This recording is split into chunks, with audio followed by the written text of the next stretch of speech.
भारतीय बौद्ध महासभा पुणे या संस्थेचे विश्वस्त आणि मध्यवर्ती कमिटीचे अध्यक्ष माननीय टी.एन. थांजे गुरुजी यांचा जन्म साधारण 1960-61 चा आहे. 15 ऑगस्ट या दिवशी त्यांचा जन्म झाला.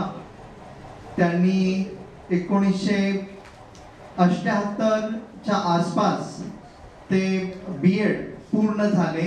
त्यानंतर सजनाबाई भंडारे हायस्कूल मध्ये त्यांनी नोकरी केली.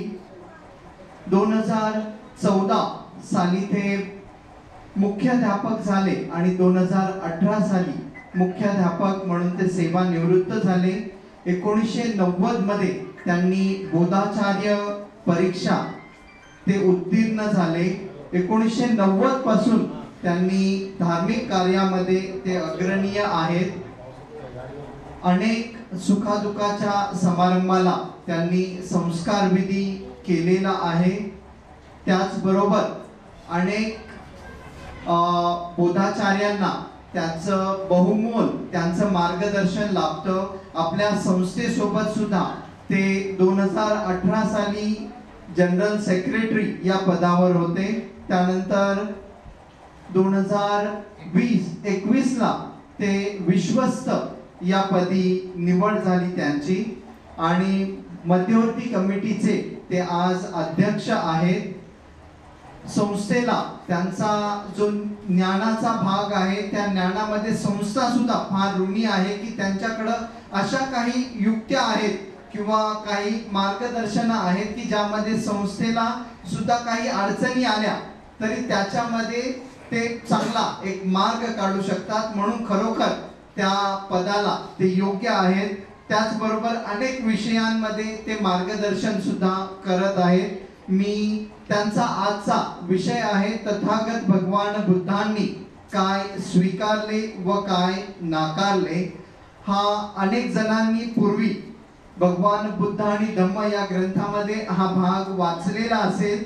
त्यांच्यासाठी सुद्धा पुन्हा हे एक चांगलं रिव्हिजन असेल ज्यामध्ये आपण आपल्या ज्ञानामध्ये भर टाकू शकता. मी या विषयाला न्याय देण्यासाठी प्राचारण करतो माननीय टी.एन. थांजे गुरुजी यांना की यांनी या विषयाला न्याय द्यावा.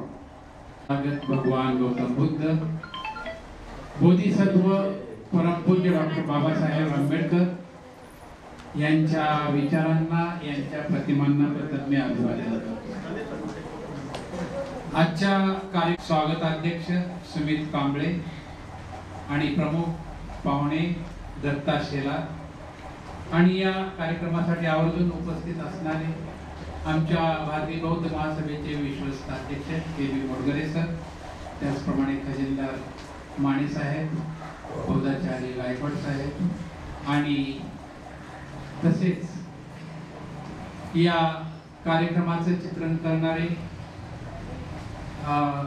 बोधिसत्व वंदना न्यूज चॅनलचे सतीश दळवी साहेब, त्याचप्रमाणे दुसरे न्यूज चॅनलचे या ठिकाणी असणारे विलास लोंढे साहेब आणि सर्व उपस्थित श्रद्धावान उपासक उपासिका आणि बालक मित्रमैत्रिणींनो, खरं म्हणजे आज या ठिकाणी बालकांची संख्या जास्त आहे आणि खरं जर पाहिलं तर यांनाच त्याची जास्त गरज आहे. कारण का हे आपलं पुढचं जे भवितव्य जे आहे ते या मुलांमध्ये आहे. त्यामुळे या मुलांनी जर अतिशय चांगल्या प्रकारे जर आजचं जर प्रवचन जर ऐकून जर घेतलं तर त्यांच्यामध्ये बराचसा फरक ही पडणार आहे आणि त्यांचा त्याला फायदा सुद्धा होणार आहे. कारण का तथागताचा जो धर्म जो आहे त्याच्यामध्ये अनेक गोष्टी या ठिकाणी सांगितलेल्या आहेत. परंतु बाबासाहेबांनी लिहिलेला जो ग्रंथ जो आहे तथागत भगवान गौतम बुद्ध आणि त्यांचा धम्म यातील काही ज्या प्रकरणांमध्ये पान नंबर 81-82 मध्ये त्यांनी असं म्हटलेलं आहे की भगवान बुद्धांनी काय त्याज्य केले आणि काय स्वीकारले. म्हणजे मग आता भगवान बुद्धाने काय त्याचे केले म्हणजे काय नाकारले आणि काय स्वीकारले, तर हे समजून घेण्यासाठी आपल्याला त्यावेळची जे परिस्थिती आहे, त्यावेळच्या ज्या मान्यता आहेत, 2500 वर्षापूर्वी तथागत भगवान गौतम बुद्धांना जेव्हा ज्ञान प्राप्ती झाली तेव्हाचा जो काळ जो आहे त्या काळामध्ये काही मान्यता होत्या. तेव्हा वेद होते, उपनिषद होती, ब्राह्मणे होती आणि त्याच्यानुसार काही मान्यता सुद्धा होत्या.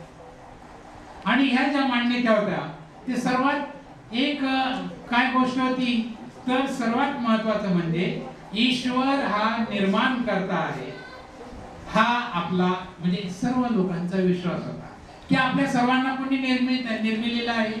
या जगाचा विश्वाचा निर्माता कोण आहे, तर ईश्वर आहे, असा विश्वास होता. आणि या विश्वाचे जे मूलाधार तत्व जे आहे ते तत्व म्हणजे ब्रह्मा, तर ब्रह्मा आहे याच्यावर सुद्धा विश्वास होता. परंतु तथागत भगवान गौतम बुद्धाच्या त्या काळामध्ये या सर्व गोष्टी मानल्या जात होत्या, याच्यावरती विश्वास ठेवला जात होता. दुसरं असं आहे की त्या काळामध्ये वेद होते, उपनिषद होते. तर वेद हे ईश्वर निर्मित आहे, वेद हे ईश्वरांनी लिहिलेलं आहे, ईश्वरांनी सांगितलेलं आहे. त्यामुळे त्याच्यावरती त्याला आपण वेद प्रामाण्य म्हणजे ते जे वेदामध्ये जे असेल तेच सत्य, त्याच्यामध्ये काही बदल होणार नाही. जे आहे ते आपण फक्त स्वीकारायचं आहे, त्याच्यावरती चर्चा करायची नाही की हे वेदामध्ये असं सांगितलेलं आहे आणि हे खरं आहे का वगैरे, असं अजिबात नाही. ते वादातीत आहे, ते अपवित्र म्हणजे ते पवित्र आहे, अपरिवर्तनीय आहे आणि त्या अचूक आहे. त्यामुळे त्याच्याबद्दल अजिबात कोणीही ब्रशब्द सुद्धा काढायचा नाही, वेदाच्या विरोधात कोणी बोलायचं नाही. अशा प्रकारे हे वेदावरती एवढा विश्वास आपला त्या काळामध्ये होता, अशी मान्यता होती. त्याच्यानंतर वेद आहे म्हटल्यानंतर वैदिक असे वेगवेगळ्या प्रकारचे जे कर्मकांड व्हायचे, यज्ञ व्हायचा, होम हवन व्हायची, त्याच्यामध्ये आहुती दिली जायची. तुम्हाला सर्वांना माहिती असेल की यज्ञ ते असं चौकोनी कुंड करतात, लहान मुलांना माहित असेल चौकोनी कुंड करतात. परंतु आता त्याच्यामध्ये नुसतं तूप, खोबरं, बदाम, खारीक वगैरे टाकायचे. पूर्वीच्या काळामध्ये त्याच्यामध्ये प्राण्यांचे फार मोठा यज्ञ असायचा आणि त्याच्यामध्ये प्राणी बळी दिले जायचे. तर अशा प्रकारे हे सर्व कर्मकांड त्या काळामध्ये होते. आता छोटस मला वाटतं इतर धर्मीय जे आहेत ते अशा प्रकारचं यज्ञ होम वगैरे करतात, त्याच्यामध्ये काय वगैरे जाळतात. तर हे जे सर्व कर्मकांड जे आहेत त्याने काय होतो, तर मोक्ष मिळतो. म्हणजे मोक्ष म्हणजे मेल्यानंतर सद्गती मिळते, मोक्ष मिळतो असा. आणि ही मोक्ष प्राप्तीची ही सगळी साधन होती. म्हणजे यज्ञ करणे, आहुती देणे, होम हवन करणे आणि इतर जेवढे काही धर्मसंस्कार आहेत ते करणं. हे कशासाठी करायचं, तर मोक्ष मिळण्यासाठी. म्हणजे मोक्ष मिळणे हे त्या काळातलं अतिशय महत्वाची गोष्ट. आणि हे सर्व करत असताना होम हवन किंवा यज्ञ, होम हवन, आहुती हे करणारे कोण होते, ते करणारे कोण होते, ब्राह्मण होते. या ब्राह्मणांना भोजन दिलं पाहिजे. होम हवन केल्यानंतर त्यांना भोजन दिलं पाहिजे.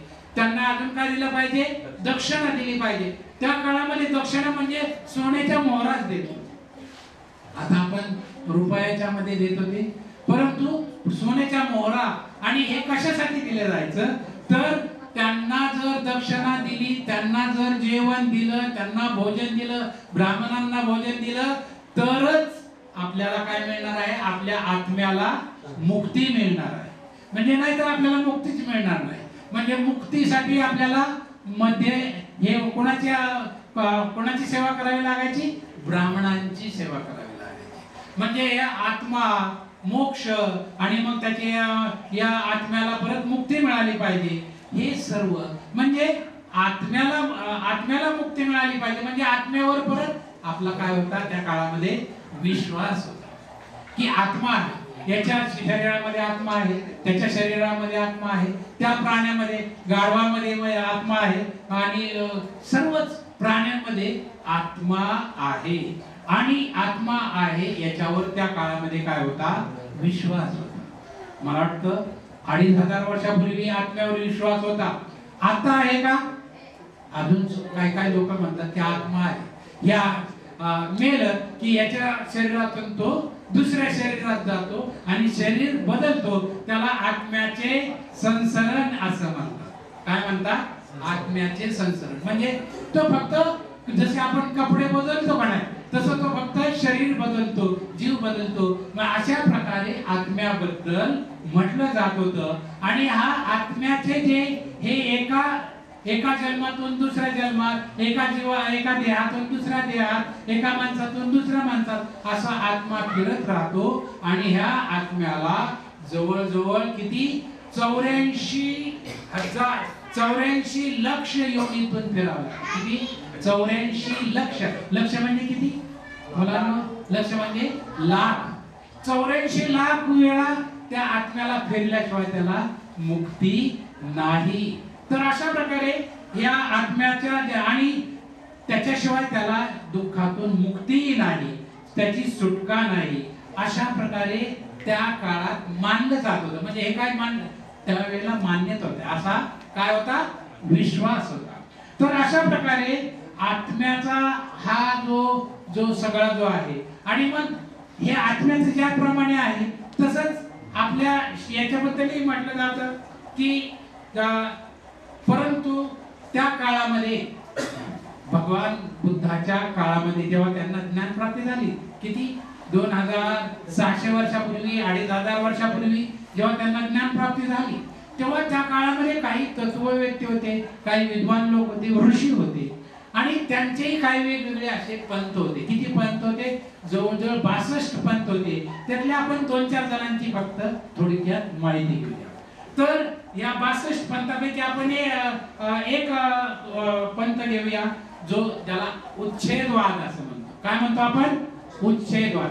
आता उच्छेदवादाचा प्रणेता, उच्छेदवादाचा जो मुख्य गुरु जो होता तो कोण होता?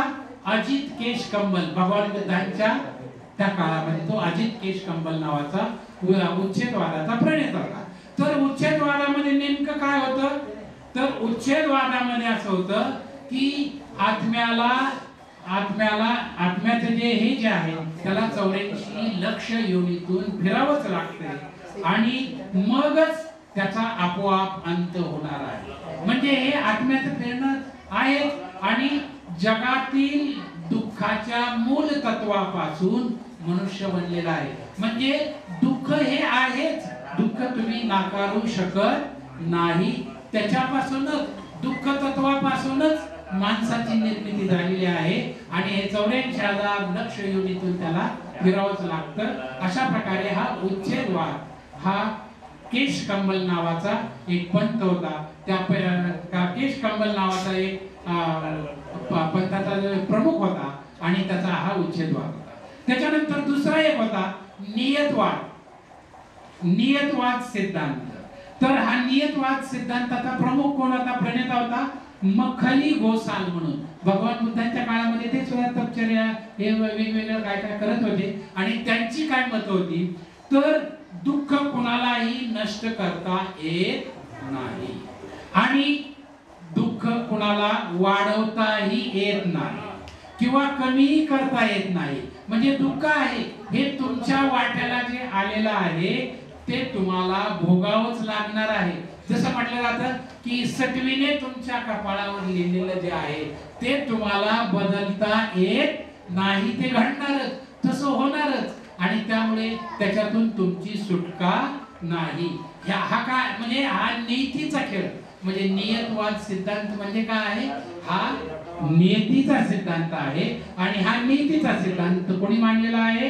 हा मखली गोसाल यांनी मांडलेला होता तथागत भगवान गौतम बुद्धाच्या काळात. म्हणजे सटवीने तुमच्या एकदा कपाळावर लिहिलं, मला वाटतं ते 4-5व्या दिवशी काहीतरी सटवीचं काहीतरी करत राहतात आणि म्हणेल ते सटवी लिहिणार आहे आणि मग तिचं मरेपर्यंत कधी मारायचंय, काय करायचं, काय होणार आहे, नोकरी लागणार का, लग्न होणार का, सगळं त्याच्यामध्ये लिहिलं, याच्यामध्ये काही बदल होणार नाही. हा नियतवाद जो आहे तो मखली गोसावी यांचा. आणि त्याच्यानंतरचा एक अक्रियावाद.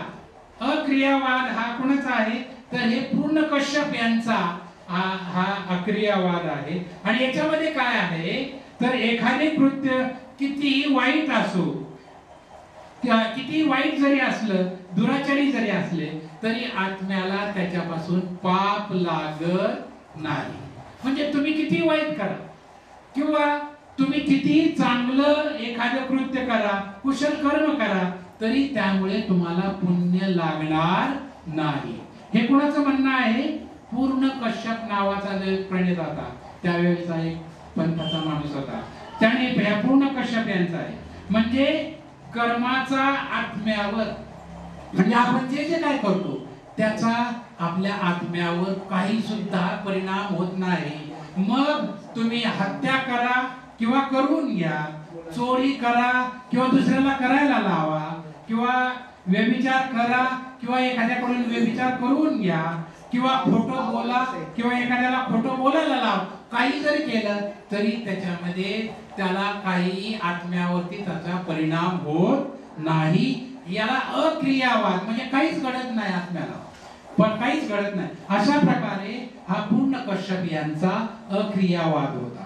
त्याच्यानंतर जो आहे तो कर्माचा दैववादी सिद्धांत मांडला आणि तो त्याला चातुर्याम संवरवाद असं म्हटलं जातं. आणि तो कोणी मांडला? महावीर, त्यांनाच निघंट असंही म्हटलं जातं. तर महावीर जे आहेत यांनी हा कर्माचा दैववाद सिद्धांत मांडला.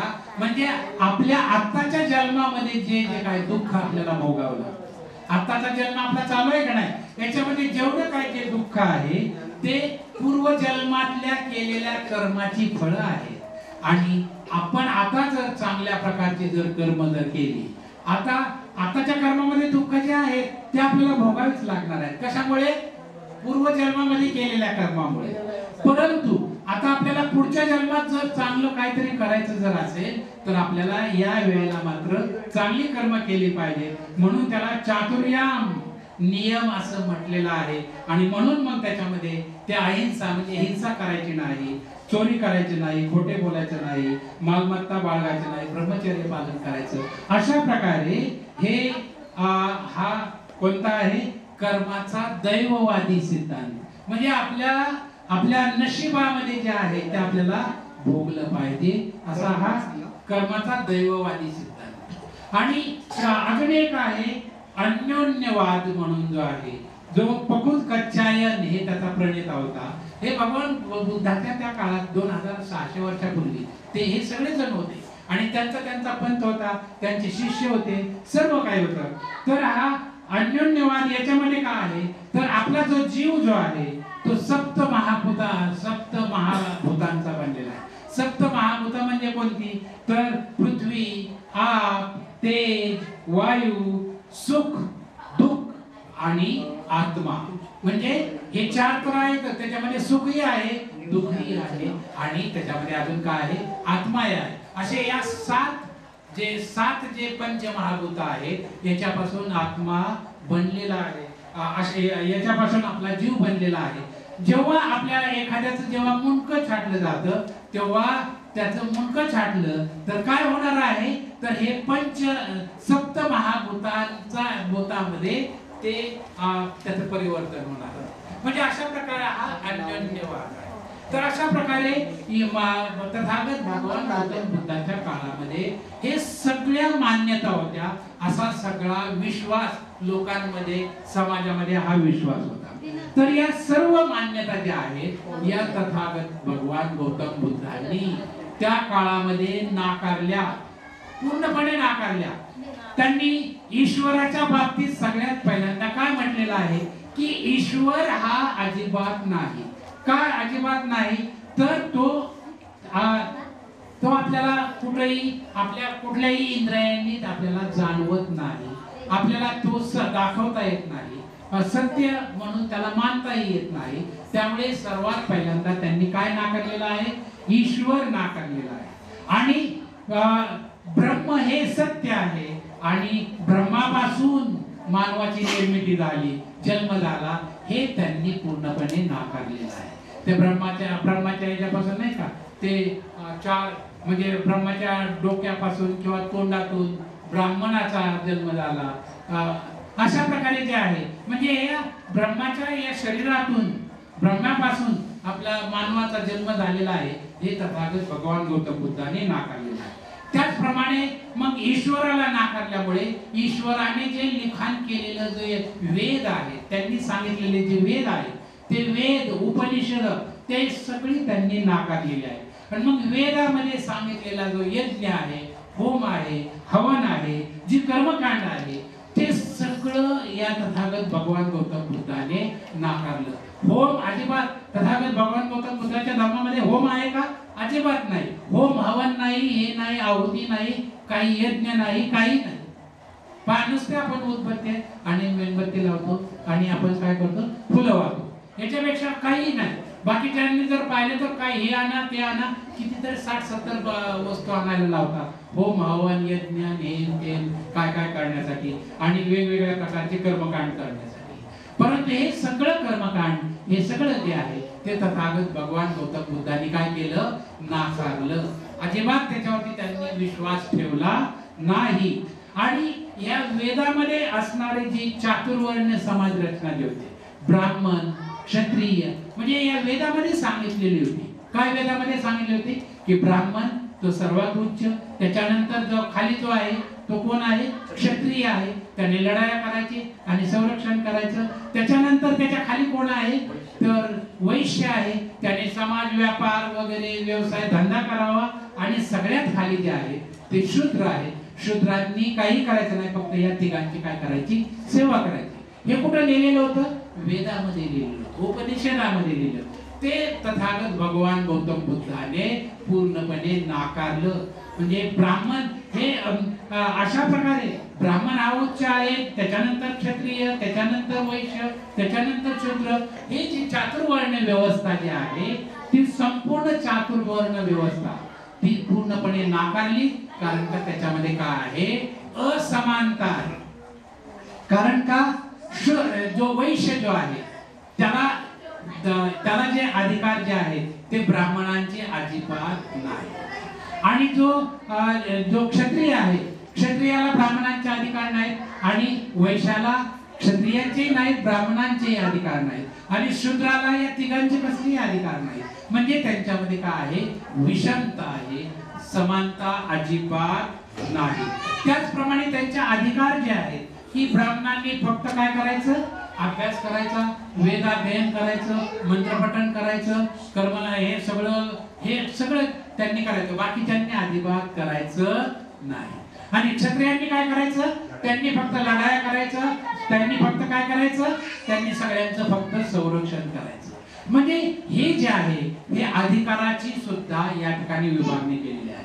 त्यामुळे वैश्याला हे सगळं मंत्र पठण हे ते वेद अभ्यास अजिबात त्यांनी करायचं नाही, त्यांनी करायचं नाही, क्षत्रियांनी करायचं नाही. आणि शूद्रांनी तर त्यांना तर अजिबातच कसलीच परवानगी नव्हती, त्यांनी फक्त काय करायची, सेवा करायची. तर अशा प्रकारे हे अधिकार आणि हक्काची विभागणी या वेदामध्ये होती.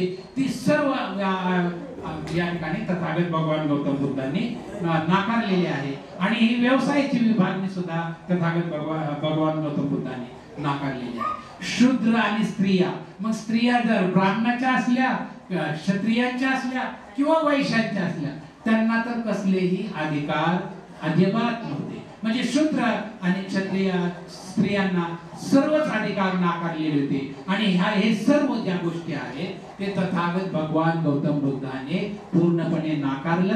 स्त्रियांना आणि पुरुषांना पूर्णपणे समान त्यांनी लेखलेलं आहे. भिक्षू संघामध्ये पुरुषांना घेतलं, भिक्षू संघामध्ये त्यांनी स्त्रियांना सुद्धा तेवढ्याच मान दिलेला आहे. सर्वच गोष्टीमध्ये त्यांनी तेवढाच मान दिलेला आहे. तर अशा प्रकारे आणि त्याच्यानंतर हे जे आत्मा मोक्ष हे सगळं त्यांनी नाकारलेलं. आत्मा अजिबात मानलेला नाही. आत्मा आहे तर तो कुठं आहे, डोक्यात आहे का, पायात आहे का, खात्यात आहे का, छातीत आहे का, कुठं आहे आत्मा, कुठं आहे काही सांगता येत नाही, कुणाला काही दिसतही नाही आणि आत्म्याचं संसरण होत नाही आणि आत्म्याला मोक्ष वगैरे अजिबात काही नाही आणि 84 लक्ष योनियातून त्याला फिराव हे तथागत भगवान गौतम बुद्धाने पूर्णपणे नाकारलेलं आहे. त्याच्यावरती त्यांनी अजिबात विश्वास ठेवला नाही.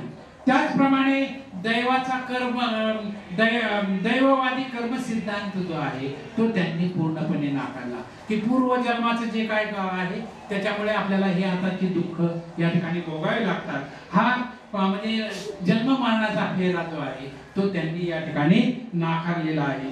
त्याचप्रमाणे उच्छेदवाद आणि इतर जेवढे काही ते आपण पंथ जे सांगितलं नियतिवाद, उच्छेदवाद हे सगळं त्यांनी पूर्णपणे नाकारलेलं आहे.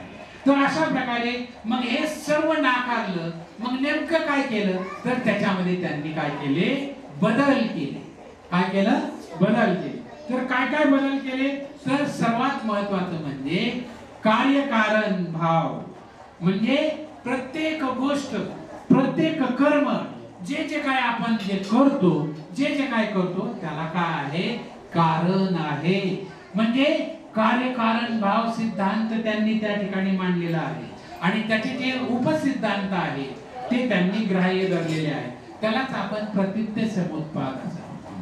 आता प्रत्येक याला कारण आहे आणि कारणाशिवाय या पृथ्वीवरती कुठलीही गोष्ट घडत नाही. आणि मग कारणाशिवाय कुठलीच गोष्ट घडत जर नाही तर मग देवाने आपल्याला निर्माण केलंच नाही, कारण का आपल्याला आपण कारणानेच घडलेलो आहोत. आता मी या ठिकाणी प्रवचन द्यायला आलो, ह्याला कारण आहे का नाही, यारे आहे का मी आला असं तुम्हाला वाटलं म्हणून आलोय का. बरं तुम्ही इथं विहारात येऊन बसला, विहारामध्ये येऊन बसलेला आहे, तुम्ही सर्व मुलं इथे विहारामध्ये येऊन बसले, हे सगळे इथे येऊन बसले, विनाकारण येऊन बसले का. म्हणजे आपण जेवढ्या जेवढ्या काही गोष्टी करतो त्या प्रत्येक गोष्टीला काय आहे, कारण आहे. प्रत्येक गोष्टीला कारण आहे. त्याला कार्यकारण भाव सिद्धांत जो आहे तो त्यांनी मान्य केलेला आहे. त्याच्यानंतर सत्य जे आहे म्हणजे ईश्वर सत्य आहे, ब्रह्मा सत्य आहे, परंतु सत्य जर असेल तर त्याला काय पुरावा आहे का, ईश्वराला काय पुरावा आहे का, कुणी कधी ईश्वर पाहिलेला आहे का, कुणी जर पाहिला असेल तर सांगा, त्याचा आकार कसा, नाक कसं, हे कसं. आपल्याला जेवढे काही ईश्वराचे देवाचे जे रूप दाखवले जातात, तुम्ही टीव्ही पाहता, टीव्ही मध्ये सगळे देव दिसतात, तुम्ही पाहता, परंतु हे सर्व काल्पनिक देव आहेत.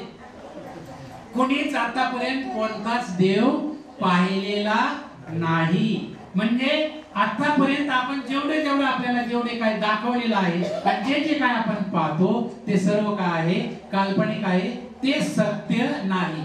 जर सत्य आहे तर मग सत्याला काय पाहिजे, सत्याला पुरावा पाहिजे का नाही. मग ईश्वर आहे तर ईश्वराचं दाखवा, म्हणजे त्याला पुरावा अजिबात कुठंच पुरावा नाही आणि त्यामुळे ईश्वर सिद्ध करता येत नाही, आत्म्या सिद्ध करता येत नाही, ब्रह्मा सिद्ध करता येत नाही. तर म्हणून त्यांनी सत्य जे असेल, जे पुराव्यानिशी आपल्याला दाखवता येतं तेच त्यांनी या ठिकाणी मांडलेलं आहे. आणि त्यामुळे त्यांनी आपला जो कर्म सिद्धांत जो आहे, आपला जो कर्म सिद्धांत जो आहे त्याला शास्त्रीय दृष्टिकोन दिला.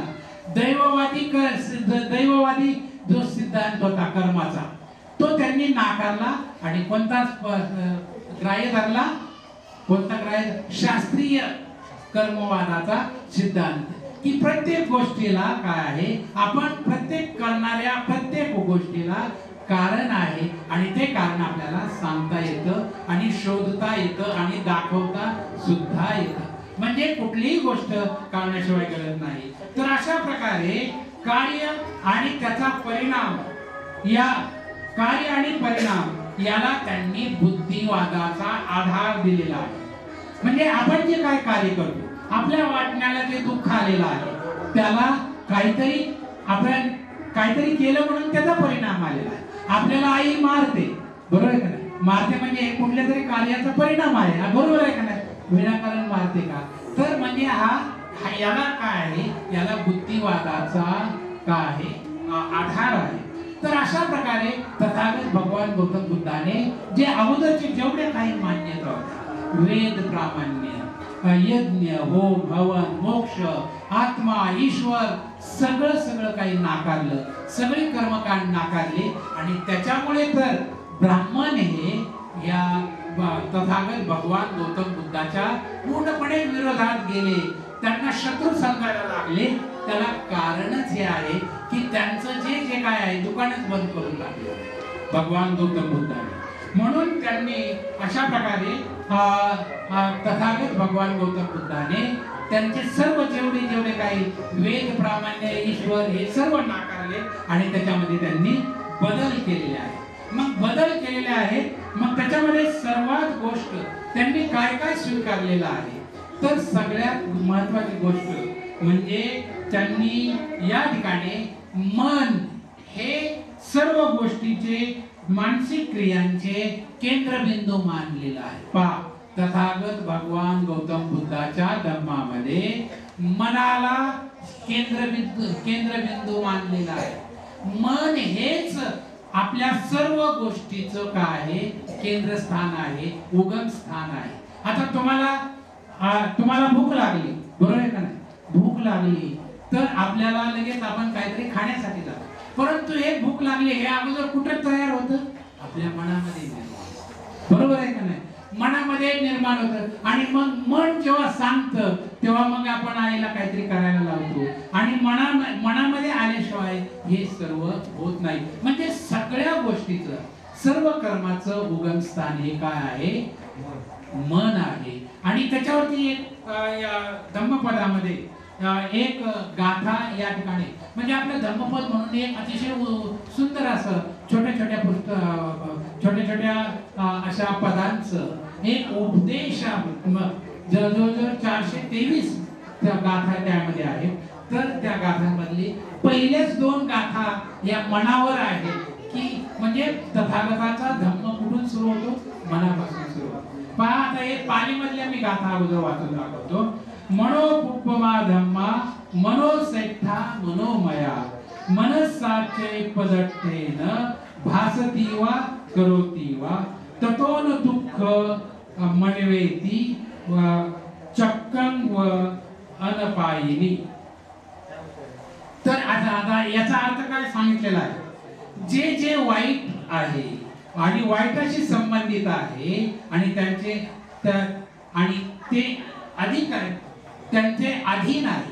म्हणजे आपल्याला जे वाईट आहे आणि वाईटांशी संबंधित आहे आणि वाईटांच्या अधीन म्हणजे त्याच्या याच्यामध्ये गेलेला आहे, अधीन गेलेला आहे, ते सर्व मनातून उत्पन्न होते. आणि मग जर एखादा मनुष्य दुष्ट चित्ताने बोलत असेल, चालत असेल, एखादा मनुष्य दुष्ट चित्ताने बोलत असेल, चालत असेल, तर बैलगाडीचे चाक ज्याप्रमाणे बैलाच्या पायाच्या पाठीमागे ज्याप्रमाणे धावत राहतं, तसं दुःख हे त्या माणसाच्या पाठीमाग कायमच राहतं. त्याचा म्हणजे दुःख कधीही लोप पावत नाही. कसं? ज्याप्रमाणे बैल पुढे पळत राहतो आणि त्याच्या पाठीमागे काय पळत राहतं? चाक. तर बैलाच्या पाठीमागे ज्याप्रमाणे चाक असतं, तसं या माणसाच्या पाठीमागे हे दुःख. जर आपण वाईट वागलो, वाईट बोललो, वाईट चित्ताने सर्व जर केलं, तर दुःख आपल्या पाठीमागे अशा प्रकारे बैलाच्या पाठीमागे जसं चाक लागतं त्या पद्धतीने लागतं.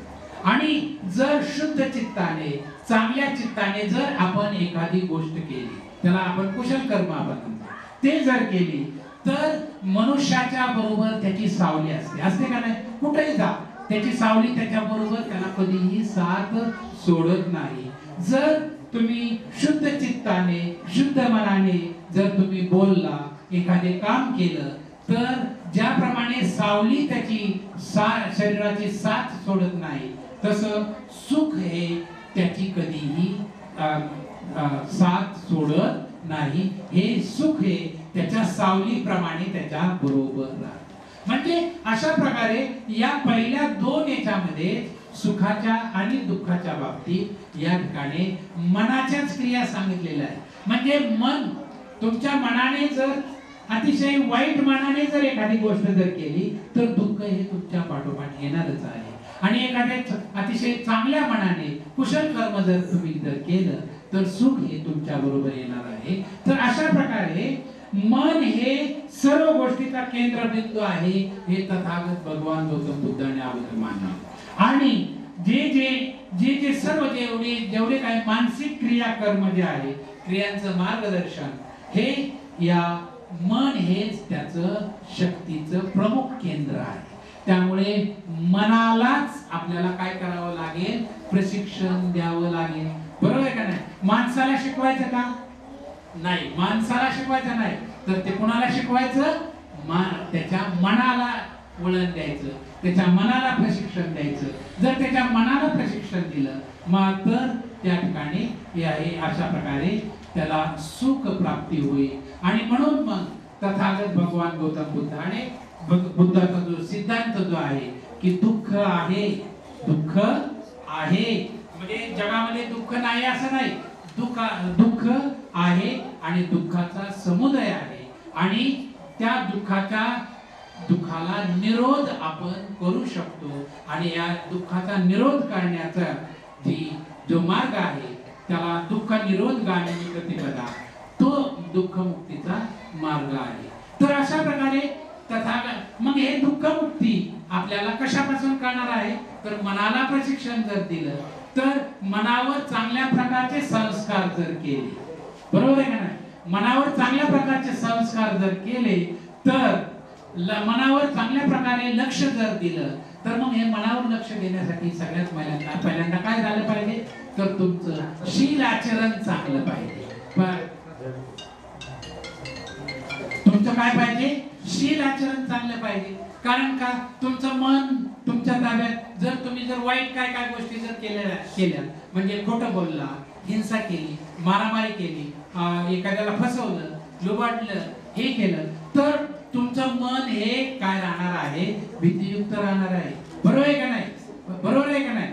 तर तुमच्या मनाला चांगलं वळण लावण्यासाठी आपण काय केलं पाहिजे? चांगले शील आचरण केले पाहिजे. आणि म्हणून मग त्याच्यासाठी काय आहे? पंचशील आहे, अष्टशील आहे, दशशील आहे, आर्य अष्टांगिक मार्ग आहे आणि मग अशा अनेक गोष्टी त्यामधून सांगितलेल्या आहे. आणि मग मनावर चांगले संस्कार करण्यासाठी मग दुसरं काय सांगितलेलं आहे तर तुम्ही मग आनापान ध्यान म्हणजे डोळे झाकून बसलं पाहिजे. डोळे झाकून बसल्यानंतर मग तुम्ही शील समाधी लावली पाहिजे. मग आता हे शील समाधी लावण्यासाठी आपल्याला मेडिटेशन केलं पाहिजे. जर आपण आणि मग त्याच्यामध्ये आपल्या मनावरती आपण चांगल्या प्रकारे कंट्रोल जर केलं, मन हे आपलं धावत असतं. पहा, 1 मिनिट जरी आपण डोळे झाकून जर बसलो तर आपलं मन कुठेतरी इकडे तिकडे धावत असतं, कुठेतरी लांब लांब जाऊन येतं. डोळे झाकून बसल्यावर आपलं मन खूप फिरत राहतं. परंतु त्याला जर आपण कंट्रोल केलं आणि चांगल्या कुशल कर्मावर त्याला जर आणलं आणि त्याला जर चांगलं वळण जर दिलं तर ते कुठेही मन धावणार नाही, पळणार नाही. आणि मग मनावर अशा प्रकारे चांगले संस्कार केले, मनावर जर चांगलं लक्ष पुरवलं तर हे विपश्यनेच्या माध्यमातून, आनापान ध्यान साधनेच्या माध्यमातून आपल्याला हे सर्व आपण करू शकतो. जर आपण डोळे झाकून बसलो आणि हे जर कळलं तर आपल्याला बऱ्या वाईट गोष्टी, बऱ्या चांगल्या कोणत्या गोष्टी आहेत, वाईट गोष्टी कोणत्या आहेत त्या आपल्याला कळायला लागतं. आणि अशा प्रकारे एकदा मनाला बऱ्या चांगल्या वाईट गोष्टी आपल्याला कळायला लागलं की आपलं मन चित्त, आपलं मन काय होतं? शुद्ध होतं. तर अशा प्रकारे मनाचं एकदा आकलन झालं की सर्वच गोष्टीचं आकलन होतं आणि मग त्याला आपण प्रज्ञावान पुरुष काय म्हणतो? त्याला प्रज्ञा प्राप्त झाली. त्याला सगळ्याच गोष्टीचं ज्ञान होऊ लागतं की चांगलं काय, वाईट काय, हे केल्याने काय होईल, ते केल्याने काय होईल, मग आपण काय केलं पाहिजे, हे केलं पाहिजे, ते केलं पाहिजे. हे आपल्याला कधी कळायला लागतं? प्रज्ञेनं कळायला लागतं. जर आपल्याला जर प्रज्ञा जर नसेल तर आपण चांगल्या गोष्टी अजिबात करू शकणार नाही. कारण का वाईट काय आणि चांगलं काय हेच आपल्याला कळून येत नाही. उदाहरणार्थ काय, आपण कर्मकांड, आपण घरामध्ये वेगवेगळ्या प्रकारचे कर्मकांड करत राहतो, बरोबर आहे का नाही? आता कर्मकांड म्हटल्यानंतर काय, आता उदाहरणार्थ आता आपण करत नाही, परंतु जे करणार आहेत त्यांच्याबद्दल सांगतो. कोंबडं बकरं कापतात, नवस बोलतात, बरोबर आहे का नाही? कोंबडं बकरं कापल्यानंतर नवस वगैरे केल्यानंतर त्याने काय होणार आहे, तर त्याच्या म्हणजे ते चांगली गोष्ट आहे का? एखाद्याचा जीव घेणं चांगली गोष्ट आहे का? बकरं कापणं, कोंबडं कापणं हे चांगली गोष्ट आहे का? तर अजिबात चांगली गोष्ट नाही. आणि मग हे वाईट जर गोष्ट जर आपण जर करणार जर असेल तर आपलं चांगलं होणार आहे का? म्हणजे अशा प्रकारे नवस करून आपल्याला काही चांगली गोष्ट होणार नाही. हे कधी कळतं? प्रज्ञेनं कळतं. परंतु ज्याला प्रज्ञा नाही तो काय करतोय का? काय कोंबडे बकरं वगैरे कापलं, हे कडे निवद वगैरे दाखवलं, ते सुट्टी रोटी काय कलेजा वगैरे देवाच्या समोर ठेवला, काय देवदेव झाला, एकदम छान देवदेव झाला आणि लय भारी झालं. अशा प्रकारे आता देव आपल्याला पावणार. याला काय म्हणतात? अविद्या म्हणतात. काय म्हणतात? अविद्या. म्हणजे तो प्रज्ञावान नाही. म्हणजे आपल्या मनाला चांगल्या प्रकारे प्रशिक्षण दिल्यामुळे आपण वाईट गोष्टीला चांगल्या गोष्टी समजतो आणि म्हणून आपल्याला त्याला चांगल्या प्रकारे प्रशिक्षण दिलं पाहिजे. तर अशा प्रकारे मनाला प्रशिक्षण देण्यासाठी शील, समाधी, प्रज्ञा जे आहे, आर्य अष्टांगिक मार्ग आहे ते सांगितलेले आहेत. आणि तथागत भगवान गौतम बुद्धाच्या या धर्मामध्ये शील आचरणाला जास्तीत जास्त काय दिलेलं आहे? महत्व आहे. जर शील आचरण जर चांगलं असेल तरच तुम्हाला पुढे समाधी मध्ये जाता येतं, मेडिटेशन करता येते, आनापान करता येते, चांगलं म्हणजे आपल्या मनावर कंट्रोल करता येतं. आणि मनावर कंट्रोल जर केलं तरच प्रज्ञा काय होते? जागृत होते. म्हणजे तरच आपल्याला चांगलं काय वाईट काय. नाहीतर ग्रॅज्युएट झालेले अतिशय उच्च शिक्षित असणारे सुद्धा कर्मकांड करत राहतात. आता हे गणपती वगैरे बसवतात, आता याच्यावरती त्यांचा किती विश्वास आहे बघा, खूप विश्वास आहे. हे कशामुळे? तर हे त्यांचं काय आहे? अज्ञान आहे. हे चांगलं आहे का वाईट आहे ते त्यांना कळतच नाही. त्यांना वाटतं अतिशय चांगली गोष्ट आहे, चांगली गोष्ट आहे. परंतु अशा अनेक गोष्टी अशा आहेत की शिकला म्हणून डॉक्टर आहे, BSc, BCom, MCom हे खूप शिकला म्हणून त्याला कळतं असं अजिबात नाही. ते कर्मकांड करत असतात. म्हणजे कर्मकांड करतात म्हणजे शिकणं आणि सुशिक्षित होणं याच्यामध्ये फरक आहे. तर शिकलेली माणसं सुद्धा कशी असतात? अडाणी असतात. आणि अडाणी माणसं सुद्धा कशी असतात? सुशिक्षित असतात, प्रज्ञावान असतात. महात्मा फुल्यांचं उदाहरण घ्या. महात्मा फुले खूप शिकलेले होते का? अजिबात. खूप शिकलेले नव्हते. काय ते डॉक्टर वगैरे 7वी पर्यंत त्यांचं शिक्षण झालेलं. कितवी पर्यंत? 7. परंतु त्यांना हे सगळं धोतान वाटलं आणि म्हणून त्यांना नकार दिला आणि त्यांनी त्या पद्धतीने या सर्व गोष्टीला अमान्य केलं आणि त्यांनी शिक्षणाला जास्त महत्व दिलं आणि शिक्षणाबरोबर त्यांनी प्रज्ञा सुद्धा जागृत केली आणि हे कर्मकांड वगैरे सर्व त्यांनी करू नका असं महात्मा फुल्यांनी सांगितलं. आणि हे सर्व आपल्याला डॉक्टर बाबासाहेब आंबेडकरांनी सुद्धा 22 प्रतिज्ञामध्ये सांगितलेलं आहे. सांगितलं का नाही? 22 प्रतिज्ञामध्ये पहिले 8 प्रतिज्ञा ज्या आहेत त्या डॉक्टर बाबासाहेबांनी आपल्याला सांगितल्या. कोणत्या? त्या या सर्व कर्मकांडाला नाकारणारच आहेत. मी ब्रह्मा विष्णू महेशाला मानणार नाही, मी गौरी गणपती यांना मानणार नाही, मी विष्णू हा अवतार घेतलेला आहे, याला राम आणि कृष्ण यांना देव मानणार नाही, गौरी गणपती यांना मानणार नाही, ब्रह्मा विष्णू यांना मानणार नाही, आणि बुद्ध हा विष्णूचा अवतार आहे, हा खोटा आहे, खोडसाळ आहे. अशा प्रकारे मी श्राद्ध पक्ष करणार नाही, पिंडदान करणार नाही, कर्मकांड करणार नाही आणि ब्राह्मणांच्या हातून करून घेणार नाही. हे सगळं नाही जे आहे, जसं तथागत भगवान गौतम बुद्धांनी अनेक गोष्टी नाकारल्या तशा बाबासाहेबांनी या सर्व गोष्टी आपल्याला नाकारायला सांगितलेल्या आहेत. आणि त्याच्यामध्ये मग त्यांनी बदल काय केलेले आहेत? तर बाबासाहेबांनी बदल केलेले की सर्व मनुष्य मात्र हे कसे आहेत? समान आहेत. आणि त्यामुळे मी समता स्थापन करण्याचं म्हणजे 9 ते 17 ज्या प्रतिज्ञा ज्या सांगितलेल्या आहेत त्या सुद्धा त्याच्यामध्ये समता प्रस्थापित करीन, आर्य अष्टांगिक मार्गाचं पालन करीन, 10 पारमिता पाळीन, प्राणी मात्रावर दया करीन, चोरी करणार नाही, व्यभिचार करणार नाही, खोटे बोलणार नाही, दारू पिणार नाही, नशापान करणार नाही, या सगळ्या 9 ते 17 गोष्टी ज्या आहेत त्याच्यामध्ये आपल्याला ह्या करायला सांगितलेल्या आहेत. आणि स्वीकारायला काय सांगितलं तर तथागताचा धम्म, जो 18 ते 22 मध्ये त्यांनी धम्म स्वीकारायला सांगितलेला आहे, तो म्हणजे प्रज्ञाशील करुणा. या बौद्ध धम्माच्या 3 तत्वांचे सांगड घालून मी माझे पुढचे जीवन व्यतीत करेन. म्हणजे प्रज्ञाशील करुणा, आता जे आपण सांगितलं प्रज्ञाशील करुणा, त्याला मी मानेन आणि त्यानुसार मी माझे जीवन व्यतीत करेन. माझ्या जुन्या आणि माझ्या मनुष्य मात्राला हानिकारक असणाऱ्या हिंदू धर्माचा त्याग करतो आणि बुद्ध धर्माचा मी काय करतो, स्वीकार करतो. हे त्यांनी स्वीकारलेलं आहे. बुद्ध धर्म हाच सदधर्म आहे असा माझा विश्वास आहे, असं त्यांनी त्याला विश्वास आहे असं त्यांनी सांगितलेलं आहे. माझा नवा जन्म होत आहे आणि मी इतपर मी बुद्ध शिकवणीप्रमाणे वागेन आणि अशा प्रकारे माझा नवा जन्म होत आहे. म्हणजे या सर्व गोष्टी म्हणजे तथागत भगवान गौतम बुद्धाने अनेक गोष्टी नाकारल्या आणि अनेक बऱ्याचशा गोष्टी स्वीकारल्या. तेच बाबासाहेबांनी सुद्धा अनेक गोष्टी नाकारायला सांगितल्या आणि स्वीकारल्या. म्हणून आपण तथागताच्या बरोबर कुणाला आपण स्थान देतो, बाबासाहेबांना स्थान देतो. की बाबासाहेबांनी आम्हाला भगवान बुद्ध दिला.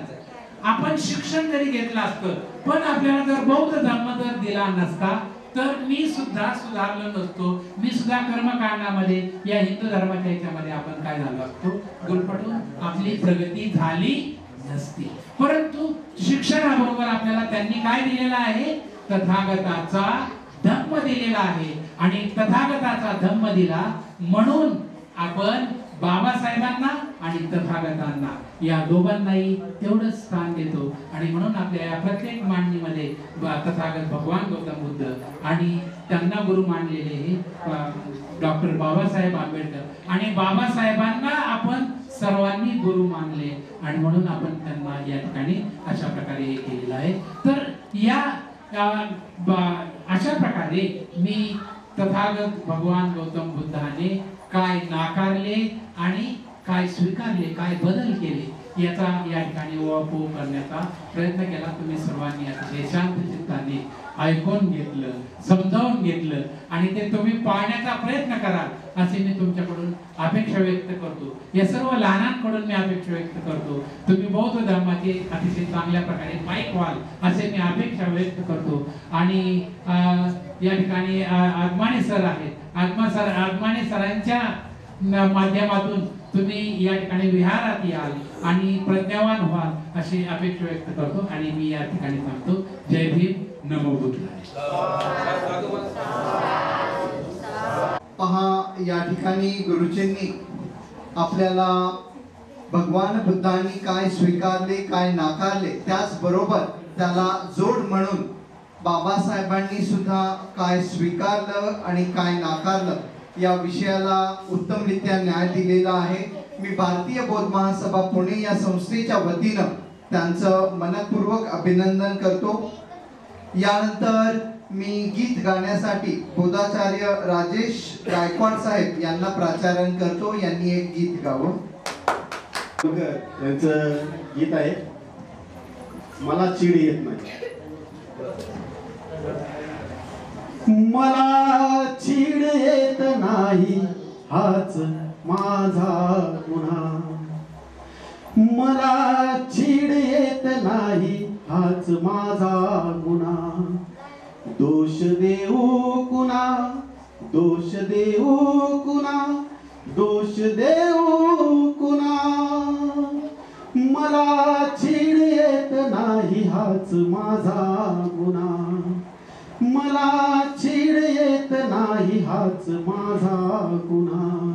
दोष देऊ कुणा, दोष देऊ कुणा, दोष देऊ कुणा.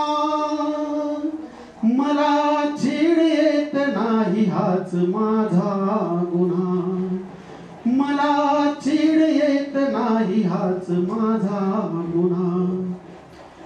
एक होता माझा गाव आणि माझे गावकर, एक होता माझा गाव आणि माझे माझे गावकर माझा भीम असताना कापायचे थर थर माझा भीम असताना कापायचे थर थर गेला गेला भीम राणा ओ गेला गेला भीम राणा आला बेभळटपणा बेभळटपणा दोष देऊ कुणा दोष देऊ कुणा दोष देऊ कुणा मला चीड येत नाही हाच माझा गुन्हा मला चीड येत नाही हाच माझा गुन्हा क्रूर कठोर काळाशी जरी गाठ होती माझी क्रूर कठोर काळाशी जरी गाठ होती माझी भीम माझ्या मधी होता मान ताट होती माझी भीम माझ्या मध्ये होता मान ताट होती माझी आज माझ्यातला भीम इथं हो आज माझ्यातला भीम इथं मीच केला उना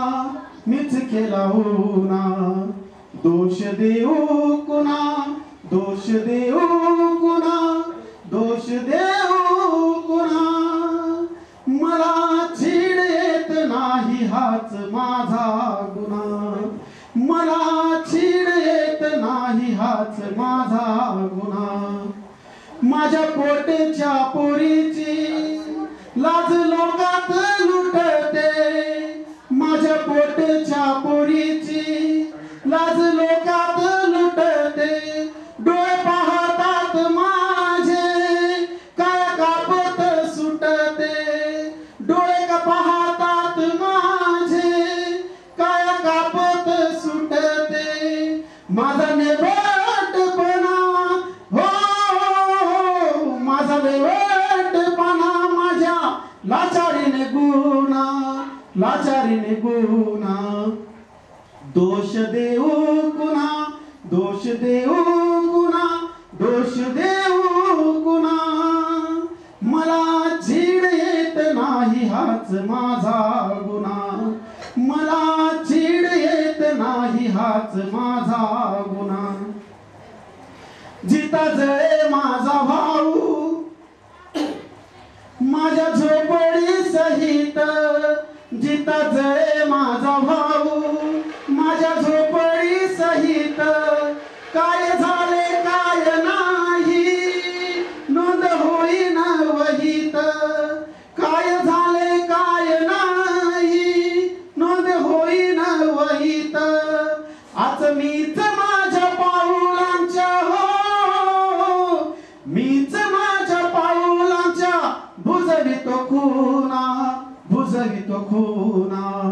दोष देऊ कुणा दोष देऊ कुणा दोष देऊ कुणा मला चीड येत नाही हाच माझा गुन्हा मला चीड येत नाही हाच माझा गुन्हा मला चीड येत नाही हाच माझा गुन्हा मला चीड येत नाही हाच माझा गुन्हा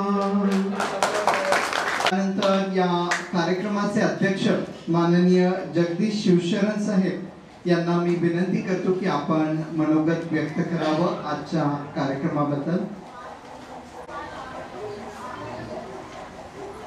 नमो भूताय जय भीम. सगळे पाहुणे आले, छान झालं कार्यक्रम. उपस्थित सगळेजण आले, छान झाले कार्यक्रम. आणि दर रविवारी 10:30 वाजता सगळेजण यावे.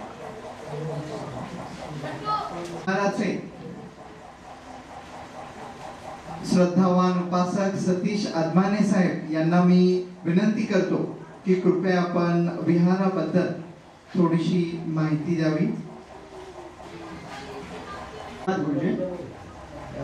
महाकारुणिक पितामह सिद्धार्थ गौतम बुद्ध, परमपूज्य बोधिसत्व विश्वरत्न डॉक्टर बाबासाहेब आंबेडकर, माता रमाई भीमराव आंबेडकर तसेच या पृथ्वी तलावरती ज्या ज्या महामानवांनी महामातांनी समाज हितासाठी कार्य केले, संघर्ष केले व सत्यस्थितीला संघर्ष करीत आहेत, कार्य करीत आहेत, त्या सर्व महामानवांना महामातांना कोटी कोटी प्रणाम. उपस्थित असलेले सर्व उपासक उपासिका बौद्धाचार्य गुरुजन वर्ग सर्वांना सप्रेम जय भीम. या ठिकाणी आता जो कार्यक्रम आहे खरोखरच माझ्या जीवनामधील आणि या परिसरामध्ये या कार्यक्रमामध्ये उपस्थित राहिलेल्या सर्वांसाठीच एक आनंदाची आणि जीवनामध्ये सुखदायक असा आनंद क्षण आहे.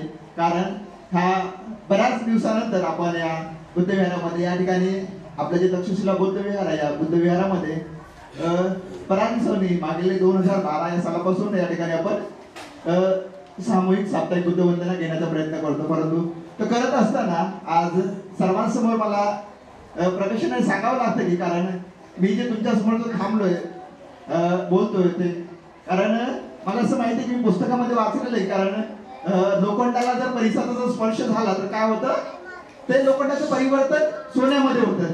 त्याप्रमाणेच आणि लोखंडाचा सर्वात जास्त जर उपयोग करत असेल तर काय होतं की खाटी काय करत असतो की ते हत्यार बनवण्यासाठी करत असतो. सर्वात जास्त मोठा उपयोग त्याचा जर होत असेल जीवनामध्ये तर त्याप्रमाणेच मी जे 2012च्या अगोदर माझं जीवन काळ जर बघितलं किंवा परिसराची परिस्थिती जर बघितली तर त्या ठिकाणी गुरुजींनी ज्याप्रमाणे सांगितलं की कर्मकांड त्यात त्यांनी काय ना स्वीकारलं आणि काय नाकारलं, बाबासाहेबांनी काय स्वीकारलं आणि काय नाकारलं, त्याप्रमाणेच जे जे बाबासाहेबांनी नाकारलेलं होतं ते सर्व मी स्वीकारलेलं होतं. त्याप्रमाणे तथागत गौतम बुद्धांनी जे जे नाकारलं होतं ते सर्व मी स्वीकारलं होतं. परंतु ज्याप्रमाणे मी सांगितलं की माझ्या जीवनामध्ये परिस्पर्श झाला आणि माझे काय झालं की मी बदल झालो. एक जो माणूस जो होता की कर्मकांडामध्ये अडकलेला माणूस होता तो काय झाला की चांगला माणूस बनण्याच्या मार्गावरती लागला आणि त्याचं श्रेय जे ते भारतीय बौद्ध महासभा पुणे शहर. परंतु याचं जे होतं की ज्यावेळी ही सुरुवात झाली त्यावेळी मला नाव माहिती नव्हतं की भारतीय बौद्ध महासभा पुणे शहर यांच्या मार्फत हा कार्यक्रम झाला. परंतु कालकथित या भारतीय बौद्ध महासभेचे सेक्रेटरी जयसिंग कांबळे गुरुजी या ठिकाणी सातत्याने बिहारामध्ये येत होते आणि त्यांनी संभाजी पालवे गुरुजींना या ठिकाणी आणलं होतं. त्यांच्या मार्फत सुद्धा संत गाडगे महाराजांचं प्रबोधनाचा कार्यक्रम झाला होता आणि त्यांच्या विचारधारणेतून या ठिकाणी एक बुद्धविहार या ठिकाणी उभं राहिलेलं आणि बुद्धविहार उभं राहत असताना त्या ठिकाणी माझी सर्व मित्रमंडळी होती परिसरातील जे बाबासाहेबांना मानणारे होते. परंतु फक्त जयंती साजरी करणारी जी माणसं आम्ही एकत्र आलो आणि एकत्र येऊन आम्ही ठरवलं की आपण बुद्धविहार बनवलं पाहिजे. आणि नकळतपणे आम्ही जेव्हा शोधलं की या ठिकाणी आपल्याला विहाराचं काय नाव दिलं पाहिजे त्यावेळी सर्वांनी आम्ही विचार केल्याच्या नंतर आम्ही या विहाराचं नाव तक्षशिला बुद्ध विहार असं ठेवलं जे सध्या पाकिस्तानमध्ये. परंतु मी वाचलं की त्याच्यामध्ये असं दिसलं की तथागत गौतम बुद्ध हे काय होतं की खूप मोठं त्यांची विद्यापीठ होते, ज्ञानाचं मंदिर होतं. आणि जर आपल्या विहाराचं नाव जर तक्षशिला बुद्ध विहार असेल तर आपण काय केलं पाहिजे, ज्ञानासाठी प्रयत्न केला पाहिजे. आणि त्या प्रयत्नातूनच आपल्या बुद्ध विहारामध्ये सर्वांच्या मदतीने या ठिकाणी छोटीशी लायब्ररी आपण सुरू केली. त्याबरोबरच या ठिकाणी महाराष्ट्र शासनाची अंगणवाडी या ठिकाणी सुरू झालेली. त्याचबरोबर 3-4 दिवसापूर्वी मागच्या आठवड्यामध्ये डोलस्टेप जी सामाजिक संस्था आहे त्या डोलस्टेप संस्थेमार्फत या ठिकाणी बिहाराचं शूटिंग करण्यात आलं. या ठिकाणी मुलं जी येते की चांगलं त्यांच्या माध्यमातून सुद्धा काय करतात ते शिक्षण घेत आहे. आणि ते शिक्षण घेत असताना त्या ठिकाणी जे समोर जे आपण हे केलेले डॉक्टर बाबासाहेब आंबेडकर आणि तथागत गौतम बुद्ध यांची जे प्रतिमा आहेत ते काय होतं की त्या मुलांच्या सातत्याने त्या ठिकाणी. आणि सर्वात आनंदाची अशी गोष्ट की ज्यावेळी आपलं बुद्ध विहार उघडलं जातं तर त्या ठिकाणी सर्वात मोठी माणसं पहिल्यांदा येत नाही तर काय होतं की लहान मुलं ही सुरुवातीला येऊन बसतात. ही माझ्यासाठी आनंदाची गोष्ट. या ठिकाणी ह्या कार्यक्रमामध्ये सर्वच जण या ठिकाणी उपस्थित राहिलेले आहेत. त्याचबरोबर प्रकाशाने पुन्हा एकदा सांगावं लागतं की या ठिकाणी सर्वात महत्त्वाचं काम जे आपले बौद्धाचार्य संदीपजी सोनवणे साहेब यांनी केले. कारण त्यांचा सर्वात मोठा वाटा या कार्यक्रमामध्ये जे आपण ते सुखदायक आनंददायक असा जो हा कार्यक्रम सोहळा बघितला त्याबद्दल त्यांचं खूप मोठं योगदान आहे. आणि त्याचबरोबर त्यांना मार्गदर्शन करणारे सर्व बौद्धाचार्य गुरुजन वर्ग मार्गदर्शक या सर्वांचा सुद्धा खूप मोलाचा यामध्ये वाटा आहे. आणि दुसरी एक महत्त्वाची गोष्ट सांगण्याचा मी आवर्जून उल्लेख करणार आहे.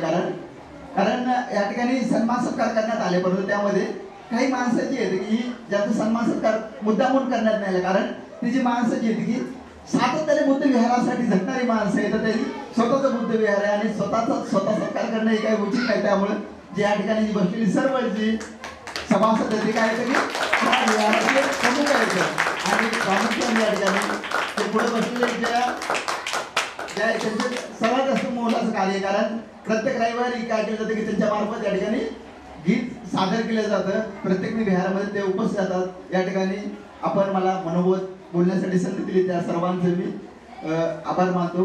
धन्यवाद. जय भीम. पहा, या विहारामध्ये जवळपास 5000 पुस्तकं आहेत आणि बरंचसं जे लहान विद्यार्थ्यांसाठी शैक्षणिक आहेत, धार्मिक आहेत. बाबासाहेबांचे सर्व व्हॉल्यूम्स इथं आहेत पुस्तकांचे. हे सर्व हा जो पुस्तकांचा खजिना जो आहे तो या विद्यार्थ्यांनी असंच लुटत राहावं आणि याच्यातून एक उत्तम उपासक, उत्तम नागरिक घडावं, हाच भारतीय बौद्ध महासभा पुणे या संस्थेचा प्रयत्न आहे.